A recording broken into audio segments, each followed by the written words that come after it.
नमस्कार दोस्तों, मैं हूं आपका दोस्त संदीप शर्मा और आप देख रहे हैं मेरा चैनल फाइनेंस गीक। आज जो टॉपिक हम डिस्कस करेंगे दोस्तों वो है एचडीएफसी म्यूचुअल फंड का मिड कैप अपॉर्चुनिटी फंड। अमूमन हम देखते हैं जब भी हम कोई म्यूचुअल फंड खरीदने जाते हैं, चाहे वो लमसम खरीद रहे हो चाहे सिप खरीद रहे हो, हमारा सारा डिसीजन इसी बेसिस पे होता है कि पिछले 5 साल उनको रिटर्न क्या आया है, जहां हम पिछले पास्ट रिटर्न्स देखते हैं और उसके हिसाब से अपना डिसीजन बना लेते हैं। मगर मैं आपको आज कुछ ऐसी चीज़ें बताऊंगा जिसके बेसिस पे आप अपना डिसीजन बनाएंगे और मैं इस फंड के बारे में आपको पूरा ज्ञान दे दूंगा कि आपको ये फंड लेना चाहिए या नहीं लेना चाहिए और इसकी पास्ट परफॉर्मेंस क्या रही है और आगे आपको इस पे इन्वेस्ट करना चाहिए या नहीं करना चाहिए। तो चलिए दोस्तों शुरू करते हैं आज का topic HDFC mid cap opportunity fund. दोस्तों ये एक ओपन एंडेड स्कीम है। ओपन एंडेड स्कीम का मतलब होता है कि आप कभी भी इसमें एंटर कर सकते हैं और कभी भी इसमें एग्जिट कर सकते हैं। इसमें कोई भी लॉक इन पीरियड नहीं होगा। ये फंड कब स्टार्ट हुआ, इंसेप्शन डेट की बात करें दोस्तों तो ये 25 जून 2007 में स्टार्ट किया गया। बहुत ही पुराना फंड है दोस्तों। अगर एओएम की बात करें दोस्तों, यानी कि एसेट अंडर मैनेजमेंट, यानी कि इस फंड की वैल्यू कितनी है वो 20,544 करोड़ है, जो देखा जाए तो काफी अच्छी है। तो मैक्सिमम जो ये फंड इन्वेस्ट किया जा रहा है दोस्तों वो है 65% मिड कैप स्टॉक में ही इन्वेस्ट किया जा रहा है। पोर्टफोलियो की बात करें दोस्तों तो इक्विटी में 94% लग रहा है, वेयरएज डेब्ट में अगर देखें तो डेब्ट में ये सिर्फ 0.5% लग रहा है। अदर्स की अगर बात कर ले तो 5% उनमें भी लग रहा है। कि ये पैसा कहाँ पे लगाया जा रहा है तो वो भी अगर हम देख ले कि तो ये मिड कैप कंपनीज में ही मैक्सिमम लगाया जा रहा है। नियर अबाउट 65% जो पैसा लग रहा है आपका वो मिड कैप कंपनीज में ही लग रहा है। फंड मैनेजर की दोस्तों बात करें तो 2 फंड मैनेजर हैं इस फंड के। पहला जो आता है वो है चिराग सेतलवाद, दूसरा जो आता है दोस्तों वो है चिराग दगली। जो चिराग सेतलवाद है दोस्तों वो सीनियर मैनेजर हैं इक्विटीज में। इनका टोटल एक्सपीरियंस दोस्तों 21 साल का है। साल इन्होंने दिए हैं वो फंड मैनेजमेंट और इक्विटी रिसर्च में दिए हैं, वेरस 3 साल इन्होंने इन्वेस्टमेंट बैंकिंग में दिए हैं। चिराग दगली की बात करें तो दोस्तों ये फंड मैनेजर हैं ओवरसीज इन्वेस्टमेंट के लिए और इनको नियर अबाउट 19 साल का एक्सपीरियंस है इन्वेस्टमेंट और इक्विटी रिसर्च में। मिनिमम सिप जो दोस्तों आप लगा सकते हैं इसमें वो 500 रुपए की होगी। वन टाइम इन्वेस्टमेंट अगर लमसम करना चाहते हैं मिनिमम तो वो 5,000 रुपए की। एडिशनल परचेज करना चाहते हैं इसी में तो वो भी 5,000 रुपए का होगा दोस्तों। फंड को जो कंपेयर किया जाएगा वो किया जाएगा आपका मिड कैप निफ्टी 100 से। एंट्री लोड दोस्तों इस पर कोई नहीं लगेगा, मगर अगर आप 1 साल से पहले एग्जिट करते हैं तो आपको 1% का एग्जिट लोड लगेगा। 1 साल के बाद अगर करते हैं तो आपके ऊपर कोई एग्जिट लोड नहीं लगेगा। अगर आपको कोई बोनस यूनिट मिलती है, कोई डिविडेंड मिलता है, आप उस डिविडेंड को री इन्वेस्ट करते हैं तो उस पर भी एग्जिट और एंट्री लोड कोई नहीं लगता है दोस्तों। टैक्स की बात करें दोस्तों तो अगर कोई आप फंड खरीदते हैं, अगर आप कोई लमसम इन्वेस्टमेंट करते हैं या सिप इन्वेस्टमेंट करते हैं और को अगर 1 साल के बाद बेचते हैं तो आपको लॉन्ग टर्म कैपिटल गेन लगेगा, जो कि आज की बात करें तो 10% है। लॉन्ग टर्म कैपिटल गेन दोस्तों तभी लगता है जब आपका गेन जो होता है वो 1 लाख रुपए से ऊपर होता है। अगर आप इसको पहले बेचते हैं दोस्तों और आपका गेन 1 लाख रुपए से ऊपर है तो आपको जो टैक्स लगेगा वो 15% का होगा। की बात करें तो सेस और सरचार्ज जो आपको लगेगा उसमें ये 15% इंक्लूड नहीं होगा।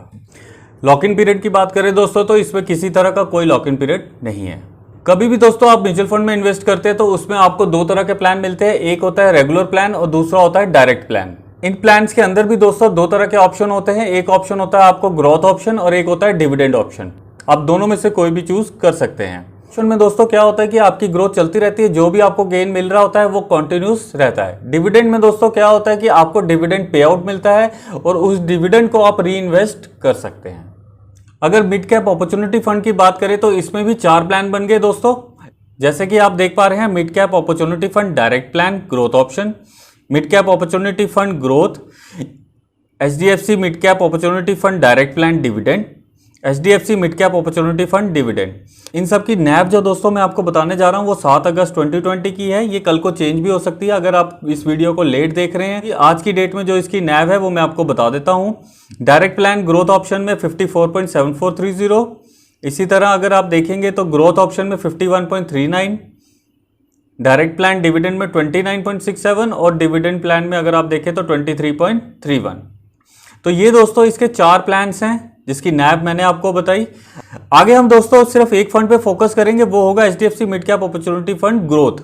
इस ग्रोथ फंड में हम देखेंगे कि किस तरह इस फंड ने ग्रोथ की है और ये कैसा परफॉर्म कर रहा है। अब दोस्तों इस फंड की एक्सपेंस रेशियो भी देख लेते हैं। एक्सपेंस रेशियो समझना बहुत जरूरी है। एक्सपेंस रेशियो क्या होती है? एक्सपेंस रेशियो का मतलब ये होता है दोस्तों कि जो भी यूनिट्स आप खरीदते हैं तो कंपनी उसका कुछ परसेंटेज आपसे लेती है उस फंड को मैनेज करने के लिए। इस फंड में भी कंपनी आपसे कुछ प्रतिशत लेगी इस फंड को मैनेज करने के लिए, उसको हम कहते हैं एक्सपेंस रेशियो। अगर रेगुलर प्लान की बात करें तो वो एक्सपेंस रेशियो है 1.72%। अगर डायरेक्ट प्लान की बात करें दोस्तों तो वो है 1.12%। अब दोस्तों ये एक्सपेंस रेशियो अगर मैं आपको बताऊं तो ये थोड़ी सी ज्यादा लग रही है। एक अच्छी एक्सपेंस रेशियो की दोस्तों बात करें तो वो मानी जाती है 0.5 से लेकर 0.75% तक, तो ये थोड़ी सी ज्यादा लग रही है हमें। तो दोस्तों mid cap opportunity fund growth option में देख लेते हैं इसकी परफॉर्मेंस कैसी है, थोड़ी सी चीजें और डिस्कस करेंगे इसके बारे में। फंड साइज देख लेते हैं दोस्तों जो 20,000 करोड़ के आसपास है। दोस्तों मैंने अभी बताई आपको जैसे 51.3 के आसपास है। एक्सपेंस रेशियो जो दोस्तों इसकी है 1.92% है, जो थोड़ी सी ज्यादा है। आपको देखते हुए हम आपको पिछले जब से ये फंड स्टार्ट हुआ है सिंस इंसेप्शन, इसको थोड़ा सा हम डिस्कस करेंगे। जैसे कि दोस्तों आप फोर्थ और फिफ्थ कॉलम देख रहे हैं, एक आ रहा है एब्सोल्यूट रिटर्न और दूसरा आ रहा है एनुअलाइज रिटर्न। आगे बढ़ने से पहले मैं आपको ये दो चीजें भी समझाना जरूरी समझता हूं। आपको पता होना चाहिए कि एब्सोल्यूट रिटर्न क्या होता है और एनुअलाइज रिटर्न क्या होता है, तो इन दो रिटर्न को भी हम अच्छी तरह समझ लेते हैं। दोस्तों अगर हम एब्सोल्यूट रिटर्न की बात करें तो एब्सोल्यूट रिटर्न जो होता है वो टाइम को कंसिडरेशन में नहीं लेता है। फॉर एग्जाम्पल अगर आप 1,000 रुपया इन्वेस्ट करते हैं 5 सालों के लिए और 5 साल के बाद वो उसकी वैल्यू बनती है 1300 यानी कि 1300 रुपया, तो आपको जो ग्रोथ मिली वो मिली 30% ग्रोथ। तो एब्सोल्यूट रिटर्न कितने का बना दोस्तों? 30% ग्रोथ पे बना। इसी तरह अगर हम एनुअलाइज रिटर्न दोस्तों देखते हैं तो 1,000 रुपया 5 सालों में बना 1300 रुपए। तो इसमें जो एनुअलाइज रिटर्न की बात करें दोस्तों तो वो 5.38% रहती है। इसमें हमने क्या किया, इसमें हमने टाइम इनटू कंसिडरेशन लिया, तो यहां पे हम टाइम कंसिडरेशन लेते हैं दोस्तों वो रहता है एनुअलाइज रिटर्न, और जहां पे हम टाइम को कंसिडर नहीं करते हैं दोस्तों वो रहता है एब्सोल्यूट रिटर्न। तो दोस्तों आपको ये एब्सोल्यूट रिटर्न और एनुअलाइज रिटर्न बताने का मेरा एक ही मकसद था कि हमने जो फोकस करना है वो एनुअलाइज रिटर्न पे करना है, ना कि एब्सोल्यूट रिटर्न पे। हमने देखना है कि विद रिस्पेक्ट टू टाइम हमको कितना पैसा मिला है। हमें फोकस जो रखना है अपना एनुअलाइज रिटर्न पे रखना है कि एनुअली हमें कितना पैसा मिल रहा है, ना कि एब्सोल्यूट रिटर्न पे हम ध्यान देंगे। एब्सोल्यूट रिटर्न का अगर आपने ध्यान देना भी है तो आप 1 साल के अंदर ही इसको ध्यान दें, उसके बाद आपको ध्यान देने की जरूरत नहीं है। ज्यादा फोकस जो हम रखेंगे वो एनुअलाइज रिटर्न पे रखेंगे। तो चलिए दोस्तों देखते हैं कि किस तरह का रिटर्न हमको मिला है। अगर हमने 10,000 रुपये इन्वेस्ट किया होता दोस्तों 31 जुलाई 20 को, तो हमारी जो लेटेस्ट वैल्यू आज की डेट में बनी होती उसका एब्सोल्यूट रिटर्न में बात करें तो 3.67%, यानी कि हमारे पास जो पैसा होता वो 10,367 रुपये 50 पैसे होता। एनुअलाइज रिटर्न अभी नहीं बना है क्योंकि इसको 1 साल नहीं हुआ है। अगर 3 महीने का दोस्तों देखें तो हमने इन्वेस्ट किया 7 मई 2020 को, तो हमारी जो आज की डेट में वैल्यू बनी होती वो बनी होती 1,22,063 रुपए, यानी कि एब्सोल्यूट रिटर्न की बात करें दोस्तों तो 22% का रिटर्न रहा है। सिर्फ 3 महीने में ही इसने 22% का रिटर्न हमको दे दिया। अब थोड़ा सा पीछे और चलते हैं दोस्तों, जब कोविड-19 की शुरुआत हुई थी, अगर हमने 7 फरवरी 20 में इस रेगुलर प्लान में इन्वेस्ट किया होता दोस्तों तो आज हमारी वैल्यू 1,000 रुपया नियर अबाउट 950 रुपया नीचे होती, यानी कि हमको 9.45 का नुकसान होता। ये भी एब्सोल्यूट रिटर्न में देख रहे हैं। अगर 1 साल पहले यानी कि 7 अगस्त 19 को आपने ये लिया होता तो आपको नॉमिनल 3.89% का एब्सोल्यूट रिटर्न का प्रॉफिट होता है। एनुअलाइज रिटर्न की बात करें तो वो नियर अबाउट सेम ही होगा, यानी कि 3.88%। अब अगर 2 साल पहले आपने यही फंड लिया होता दोस्तों तो आपको 12% नियर अबाउट 11.5% का नुकसान हो जाता। अगर इसी को हम डिस्कस करें कि एनुअलाइज रिटर्न में तो डिवाइडेड बाय 2 कर दीजिए, यानी कि -5.77% का नुकसान रहता। 3 साल पहले लिया होता यानी कि अगस्त 17 में लिया होता तो आपका ये पैसा जो था वो नेगेटिव हो गया होता और वो 4.5% नेगेटिव पे होता। 5 साल पहले दोस्तों लिया होता आपने तो आपका पैसा थोड़ा सा ग्रो किया होता, यानी कि 28% का एब्सोल्यूट रिटर्न है, मगर एनुअलाइज रिटर्न देखें तो 5.13% है। सिंस इंसेप्शन की बात करें दोस्तों तो ये आपको 13% का ग्रोथ दे जाता है एनुअलाइज रिटर्न पे, जो अच्छा ग्रोथ है। मगर अगर आप देखेंगे तो ये 25 जून 2007 में फंड स्टार्ट हुआ था। 13 साल की 12-13 साल हो गए हैं इस फंड को। 12 साल में अगर आपको 13% का रिटर्न मिल रहा है तो मैं नहीं समझता ये बहुत ही ज़्यादा आपको रिटर्न मिला है। आपको इस फंड से निकल जाना चाहिए था। जब भी आपको ग्रोथ लग रही है तो इसमें से निकलना बहुत ज़रूरी था। क्रिसिल रेटिंग की दोस्तों बात करें तो क्रिसिल रेटिंग एक इंडिपेंडेंट एजेंसी है जो हर एक फंड को एक रेटिंग देती है। तो अगर इस फंड की बात करें तो इसको जो क्रिसिल ने रेटिंग दी है वो दी है 3 रेटिंग। जो हम देखें तो एक एवरेज रेटिंग है अमंग पीयर्स। का मतलब क्या हुआ दोस्तों कि जो बेंचमार्क के हिसाब से इस फंड को परफॉर्म करना चाहिए था वो इतना अच्छा परफॉर्म नहीं किया है। रिस्कोमीटर की बात करें तो थोड़ा हाई है दोस्तों, यानी कि इसमें रिस्क इन्वॉल्व रहता है। यानी कि रिस्क रेशियोज को भी दोस्तों डिस्कस कर लेते हैं। रिस्क रेशियोज का मतलब मैं आपको समझा देता हूं किस तरह की रेशियोज होती हैं। इनमें क्या होता है दोस्तों, इसमें समझा जाता है कि जो फंड ने परफॉर्मेंस देनी थी क्या उस तरह की फंड ने परफॉर्मेंस दी या नहीं दी। कई बार हमको ऐसा लगता है कि फंड अच्छा परफॉर्म कर रहा है बेस्ड अपॉन कि पिछले रिटर्न कैसे आ रहे हैं, मगर इन रेशियोज से आपको एग्जैक्टली पता चल जाता है कि क्या उस फंड ने उस तरह परफॉर्म किया जिस तरह इसको करना चाहिए था या नहीं किया। अब ये समझ लेना जरूरी है, तो एक एक करके हम इन रिस्क रेशियोज को डिस्कस कर लेते हैं। स्टैंडर्ड डेविएशन की दोस्तों बात करें तो ये हमको एक आइडिया दे देती है कि पिछले 3 सालों में ये फंड कितना वॉलेटाइल रहा है। अगर स्टैंडर्ड डेविएशन की दोस्तों बात करें तो ये जितनी कम होगी उतना अच्छा होता है। अब मैं आपको बताता हूं कैसे। मान लीजिए 2 फंड है, एक फंड है ए और एक है बी। दोनों ने 9% का रिटर्न दिया लास्ट 3 सालों में, ठीक है। जबकि फंड ए की स्टैंडर्ड डेविएशन जो है वो कम है फंड बी से। तो इसका मतलब ये है कि जो फंड ए है उसके हायर चांसेस है कि वो आपको आगे भी ऐसे ही रिटर्न देता रहेगा, जबकि जो फंड बी है उसका जो रिटर्न है वो कम हो सकता है। तो यानी कि जो फंड ए है वो कम वॉलेटाइल है, यानी कि जो आपको वो रिटर्न दे रहा है वो वैसे ही रिटर्न देता रहेगा और उसकी स्टैंडर्ड डेविएशन कम है। मगर अगर हम आप यहाँ पे बात करें तो इसकी स्टैंडर्ड डेविएशन बेंचमार्क से अगर कंपेयर करें हम रिस्क रेशियो में, तो बेंचमार्क 22.63 है।